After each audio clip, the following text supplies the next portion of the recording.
I just opened up my mind a bit to the idea of Bruno leaving, especially like the amount of money that these Saudi guys were offering. 100 million is a crazy amount of money. 100 million do revelations for us right now. 100 million would be a lifesaver right now. Obviously, is a high cost to pay.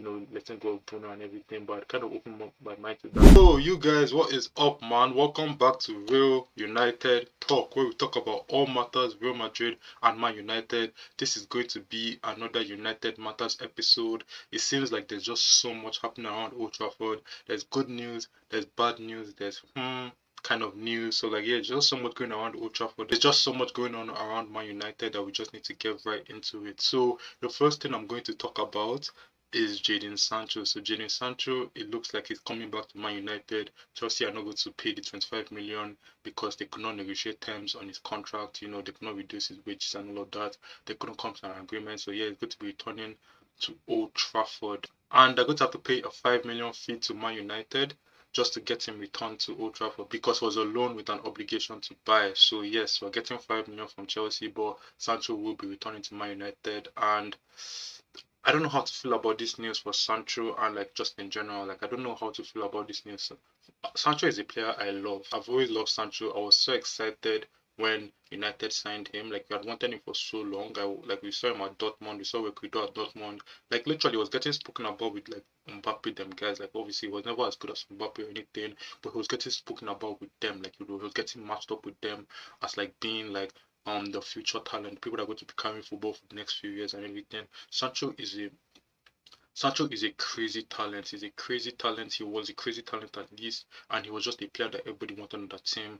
And United managed to get him after like time and time and time of trying again, and we finally got him. And honestly, as much as like in this type of situations, like all these players, like they need to take accountability for themselves and all of that. Like I do think that things have not really worked out in Sancho's favor since he came to United.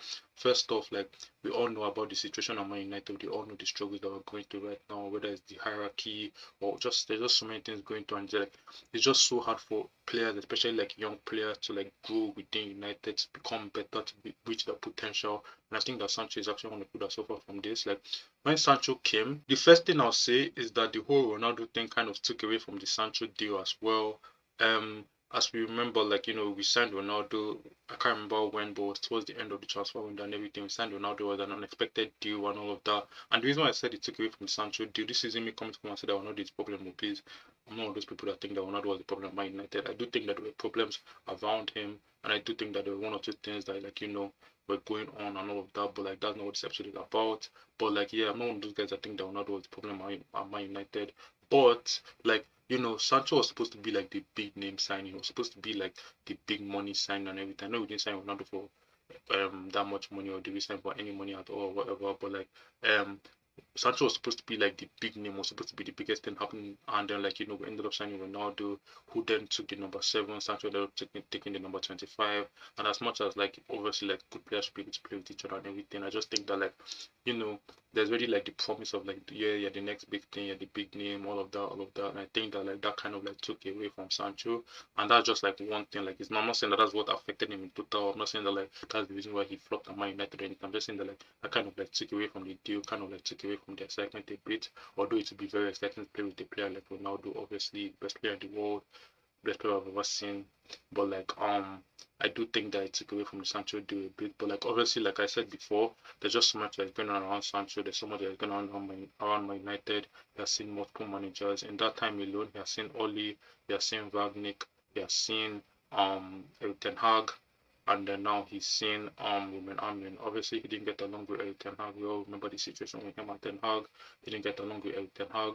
Honestly, he was always signing, right? Like he only wanted him at Man United. He came to Man United under Oli, and they didn't even get a full season together, if I'm remembering correctly. I don't. Yeah, it's sad for him because like the manager that signed him, left, and then like the other man, like it just looked as if like Sancho was so out of place at Man United. It looked as if like there was never really a place for him at United. Like we signed him. We thought we are getting a new right winger, but it turned out that he preferred the left wing. And then yeah, I think that in that type of situation, United actually have to look at ourselves because like like we've been looking for a right winger for such a long time, and then we signed this player, and it turns out that he prefers the left wing, and then it means that Rashford now has to play the right wing when he's playing. I don't know. It was just the whole situation. I think that was one of the problems with like United scouting and all of that, because as much as yes, Sancho is a player that could play right wing, as much as I thought that he was a right wing, I thought he's even better on the right wing. He is someone that prefers the left wing apparently, and we just couldn't give him that for a long period of time. So there was just all of that going on around him. And like I said, like I don't think that United properly planned with the whole Sancho situation, because like I think that with players like Sancho, like there's a lot that comes with them. There's a lot that comes with them. So Sancho is an inverted winger. We all know this, or at least if you watch Sancho, you know this. Sancho is an inverted winger. He likes to go inside and all of that. So those type of wingers, especially a player like Sancho, the way that they beat a man, the way that they do the most productive things that they do on the pitch, right, is through like high flying fullbacks, as in like the guys that maintaining the weight, the guys that like overlapping runs and all of that. If you notice Sancho, if you watch the way Sancho plays, he has this thing of like waiting for the fullback to make the overlapping run before he tries the skill and everything. He needs that kind of like distraction to do his skill, to do his thing. It's like that type of player has always been. It's not like, oh, he just became this player when he was at Man United. This type of player has always been. That's the player that we signed. That's why he had that good combination with Hakimi. Hakimi is literally the exact type of fullback that he needs to be playing alongside to play a good game. I think that when we now signed Sancho, we didn't even have that in plan. Like, well, is it that he's playing with Dalu or he's playing with Luke Shaw? As much as like Luke Shaw is a decent fullback, like he's not that type of fullback, and Dalu is just okay. Like he's not the best fullback in the world and everything. So I just think that we didn't properly plan for that, and then like it's just the whole thing. Like I think that the whole Sancho situation, as much as like he needs to look within himself, as much as he needs to take accountability and everything, I think that's part of the problem in United. We don't properly scout out these players. We don't properly like we don't get what we need. We get players that we don't necessarily need, or we get like players that like are out of position and everything, and then when they come, are kind of like shocked that like they're not doing well. They're like, why are you not doing well and everything. Like look at Pogba. We try to play Pogba in DM and everything. Like it's just the whole thing. We do this time and time and time again. Like for the longest time, we're trying to unlock Pogba, find out his best position, and then for Sancho was the whole thing. Is he a left winger or is he a right winger? There was no like constant flow. There was no place for him to go. There was no system for him to go in, and then just constant changes and everything. Sancho was a young player when we signed him. He's still a very young player. He was a very young player when we signed him. He was like 21. That's still a young player. As much as like he was a talented player, that's still a young player, and these players kind of need like they need stability. They can't just come and then there's just so much going on around them. They need stability. And Sancho never got that.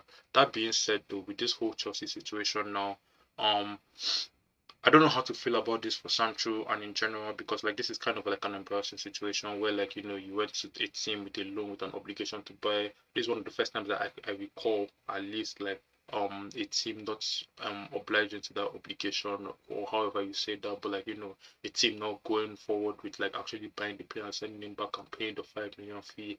Obviously, like I said earlier, it's because they couldn't come to an agreement on his wages.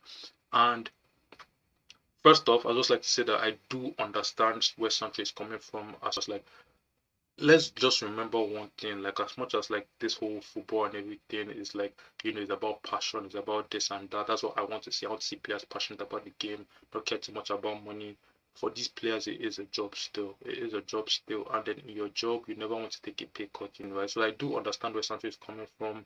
You don't see a lot of players taking pay cuts. Like you see one or two. Like I think Mata took a pay cut when he wanted to renew his contract with United, because it was either that or he leaves and everything. So we do see that situation happening every now and then. But like it's like the exception and not the rule. We don't see a lot of players taking pay cuts and everything. So like Sancho shouldn't be one of the players that takes a pay cut if he doesn't want to. If you get what I mean. I'm not saying that he shouldn't have. I'm just saying that like if he doesn't take a pay cut, it's not like the craziest thing in the world, because it does happen where players don't want to take pay cuts. It's not very normal for them to take pay cuts. Like the reason why they sign contracts is so that they don't have to take a pay cut. So I do understand where he's coming from.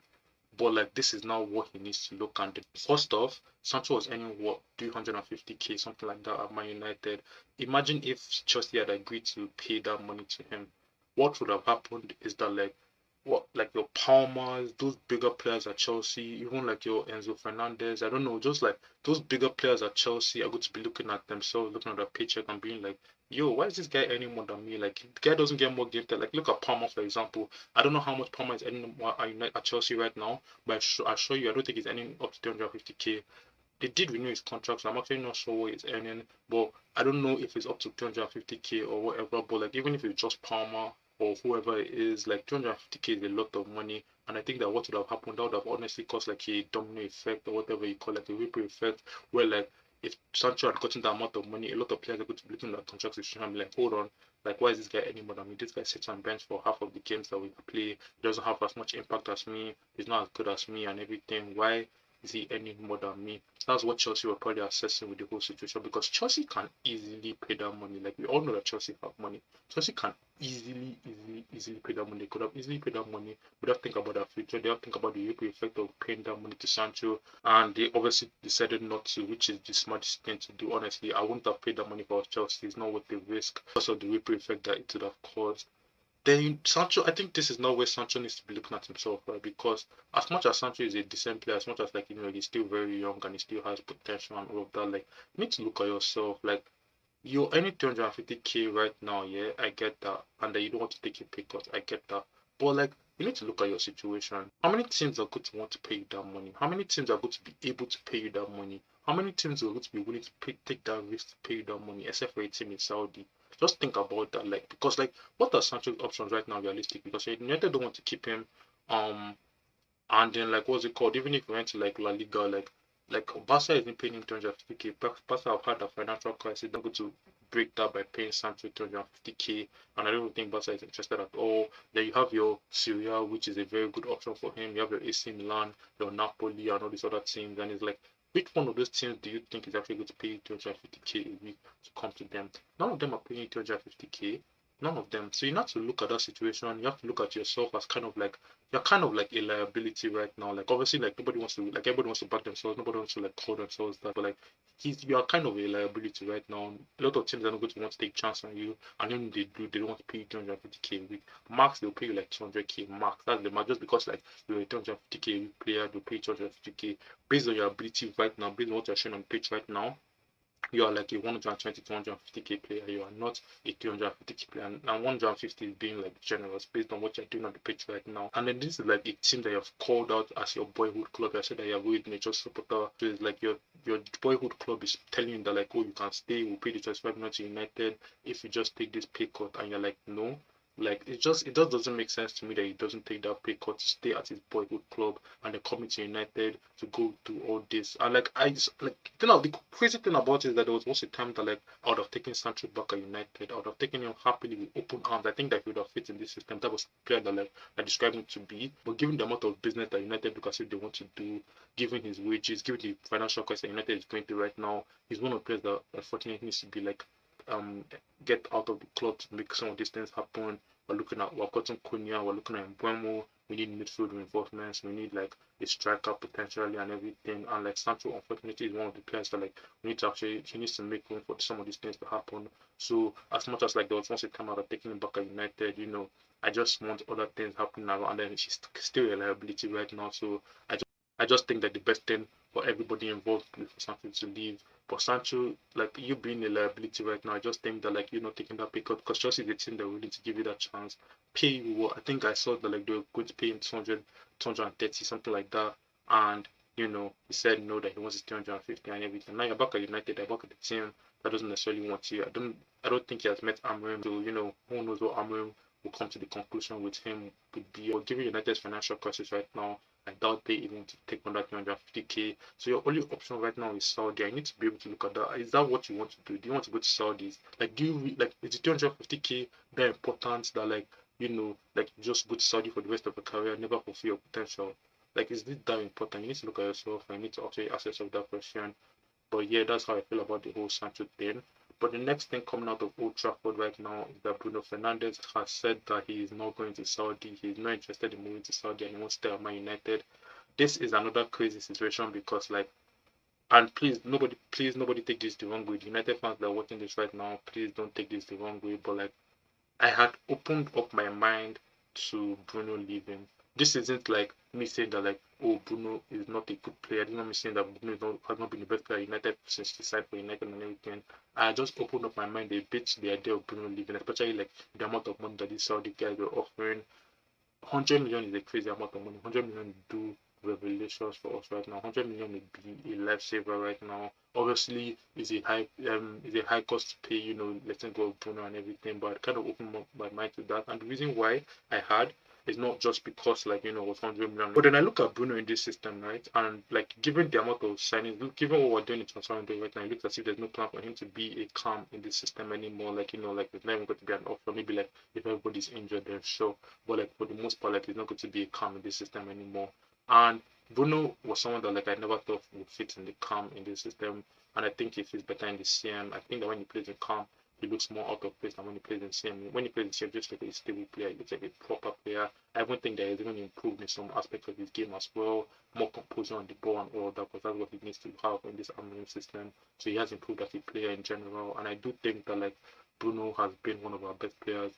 Bruno has been our best player since for Man United. So this isn't that type of conversation. I'm just saying that like I've opened my mind to the idea of like Bruno leaving and us signing like actually because as much as like Bruno is very good in that CM, as much as Bruno fits well in that CM, like he's not the perfect fit. Like he's not the perfect one. Like there's players out there that might be more perfect for that eighth position in this system than Bruno right now. But Bruno is one of those players that like he's unbenchable. You can't bench Bruno. You don't bench now. Why would you bench Bruno, right? The thing about that is that like having a player like Bruno for the next like, cause I think contract ends in like 2027, we probably renew for an extra year, so 2028, 2029, something like that.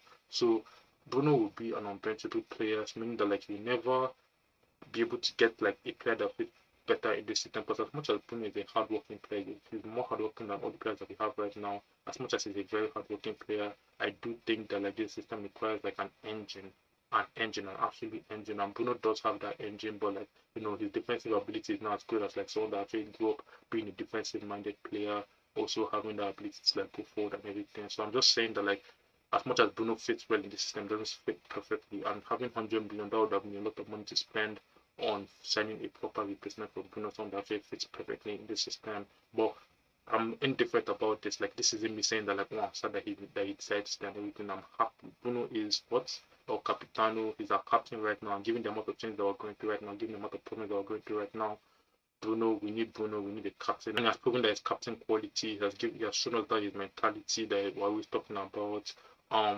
Like he has been one of the best midfielders in the Prem this season. He's one of the best midfielders in the world this season, honestly. And he has proven that time and time and time again. With all the struggles that are going on with Man United right now, Bruno has still come out on top. He's our captain. He can get you a goal, can get you assists, he can create chances. Has the most chances created in the Prem this season. Bruno is a very top player, and I'm happy that he stays. I'm very happy that he stays. So please don't take it the wrong way. Me saying that like I open up my mind to him leaving. That's just because like that amount of money is crazy, and that amount of money will tempt almost anybody. But Bruno is a very very good player to have, and I'm very happy that he's actually staying. We have our captain to stay for an extra few years, and now what we now need to do is that now that he's staying, we now need to sign the perfect partner for him, someone that can do some of these jobs, someone that can do a two-man job, so that Bruno doesn't have. So Bruno is not cut out as much, like someone that can receive the ball from the back four, someone that is composed on the ball, someone that can win the ball well, just like a complete midfielder. We need a complete midfielder next to him because now that he's staying, we need to make the required adjustments to the team. But yes, I am very happy that Bruno stays. And yeah, that's the end of this episode. Thank you guys again for tuning in. I really appreciate it. Hope to see you guys again next time. Stay